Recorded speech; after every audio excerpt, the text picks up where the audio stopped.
It was one of those things that got real hot. It was one of those things that comes along every now and then, and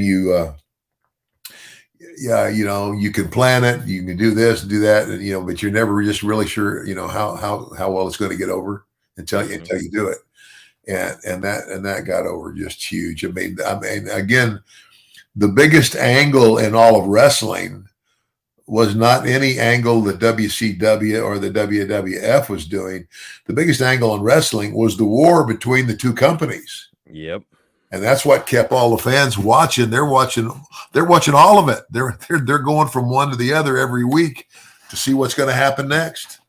And at this time, WWF was just soundly getting their asses kicked every single week in the ratings because the NWO was just red hot, and surprises like this kept happening. Where okay, all of a sudden the Giants, and we got to see what that looks like. Well, And and so, and part of the reason for it going down that way is because, and I'll be honest, here's all these stars that were made by Vince McMahon. yep, And then one after another, including yours truly, uh, leaves and goes to the other ship. that And, was a huge element, yes, because yeah, all of a sudden these fantasy matchups that people had been picturing, like, hey, what if Razor Ramon, wrestled William Regal? Like all of a sudden, these fantasy matchups become a reality in pro wrestling yeah, during this era. So I think that fans were really engaged. And the other thing that was happening during this time was that Eric Bischoff was giving away the results of WWF Raw because it was pre-taped in these days. So Eric Bischoff during the show would say, "Hey, don't bother turning the channel to Raw because here's what happens. Here's the match they've got. Here's who won," and giving away the results. So he's like, "Don't even bother turning the channel. I Stay." never knew that. Yeah. What do you think, Ted? Is it kind of fair play, or do you think that's going a little bit too far against competition? Well, like all is fair in love and war, right? Mm-hmm. When you're trying to win, you pull out all stops. So, I would, hey, you know what? Vince probably would have done the same thing. I don't, can't be certain, but but I'm just saying, and again, I get along with Eric great now. I mean, I have no problem with Eric, but at the time, Eric Bischoff didn't really know that much about wrestling. Mm-hmm. It's like, and I don't know who at in the Turner uh, scheme of things hired him and made him the guy over all their wrestling programming, but he's a guy who virtually had no background in wrestling. Which makes the whole thing even more unprecedented. I mean, here's this guy who's really got kind of more of a TV and sales background, and Yeah, yes, he'd spent some yeah, time in the AWA as an announcer, and he did a great job as an announcer. yeah. But that's what makes this whole thing even more unprecedented. Is here's this guy who's not a wrestling guy really, but he's coming in, and I mean, WCW is turning a profit for the first time since its inception under his watch. So he was doing something right.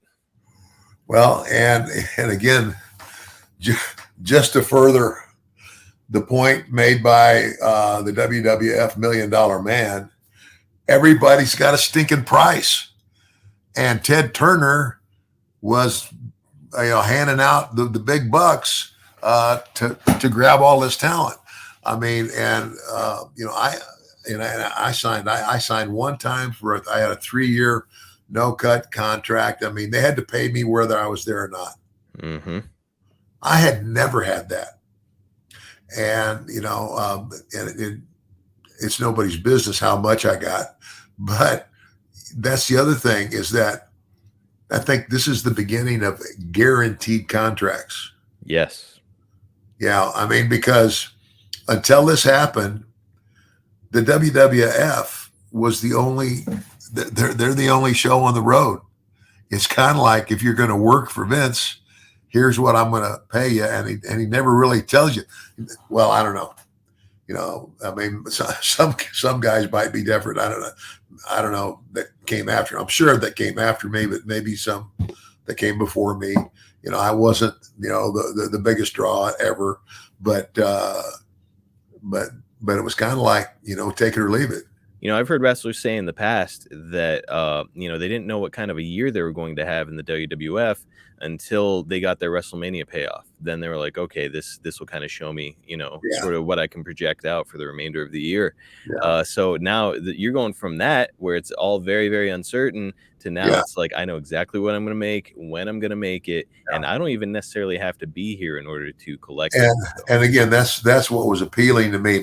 But and I yes, business is business, and I know, but I mean, based on how well I'd have been treated by Vince, and there was part of me that it was kind of like, yeah, man, but he's treated you so well, but but he has treated, you know. Even Vince said it though when he down the road and he hired me back. Uh,